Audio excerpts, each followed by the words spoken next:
السلام علیکم پیارے بچوں، کل آپ کو میں نے آپ کی درسی کتاب کی ایک غزل جو کہ فراق گورکھپوری نے لکھی تھی، 2 غزلیں میں نے آپ کو پڑھائی۔ آج جو اس کی تیسری غزل ہے وہ میں آپ کو پڑھانا چاہتا ہوں۔ آنکھوں میں جو بات ہو گئی ہے، یہ آپ کی کتاب میں صفحے نمبر 107 پر لکھی ہوئی ہے۔ تو پیارے بچوں، یہاں پر شاعر کہتا ہے، آنکھوں میں جو بات ہو گئی ہے، ایک شرح حیات ہو گئی ہے۔ کیا جانیے موت کیا تھی پہلے، اب میری حیات ہو گئی ہے۔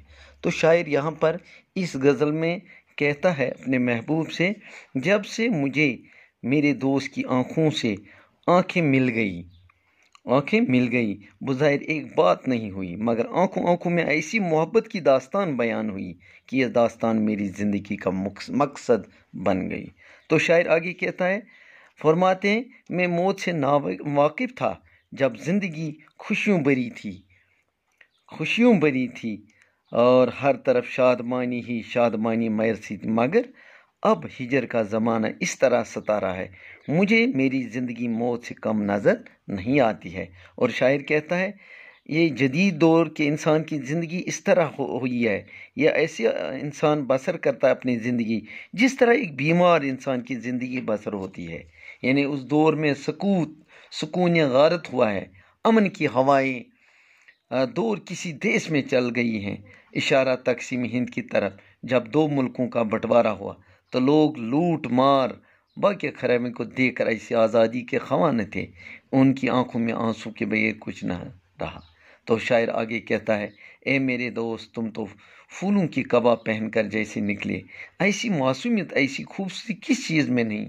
جس چیز پر بھی آپ نے اپنے معصوم ہاتھ رکھے وہ چیز حلاوت آمیز بن گئی ہے۔ اور آخر پر مقطع لکھا ہے، فراق گورکھپوری کہتے ہیں کہ شاعر اپنے دوست کی صفوں کا بیان کرتے ہیں کہ ان کی اپنی صفتوں کا بیان کرتے ہیں، اپنے دوستوں کی ان کی صفت جب دیکھتا ہوں تو دل فریفتہ ہو جاتا ہے اور دل سے کہہ اٹھتا ہے کہ تم کو کسی ہستی نے بنایا ہے۔ پیارے بچوں، یہ تھی تیسری غزل فراق گورکھپوری کی۔ اب آپ کی اس درسی کتاب پر صفحے نمبر 109 پر کچھ سوالات ہیں جن کا جواب میں نے اپنی ایک کاپی پر بنائی ہے۔ تو امید ہے آپ یہ جوابات اپنی کاپی پر لکھیں گے اور یاد کریں گے۔ اور ان سوالات کے جوابات میں نے بہت ہی آسان طریقے پہ لکھے ہیں تاکہ آپ کو یاد بھی ہو جائے اور آپ کو سمجھنے میں آسانی ہو جائے۔ یہ 3 سوالات ہیں اس غزل کے، جتنے بھی 3 غزلیں ہیں ان کے جوابات ہیں۔ امید ہے کہ آپ اس کو یاد کریں گے۔ اور ساتھ ساتھ اس آپ کی کتاب میں کچھ الفاظ معنی بھی ہیں، تو مجھے امید ہے کہ آپ یہ الفاظ معنی یاد کریں گے۔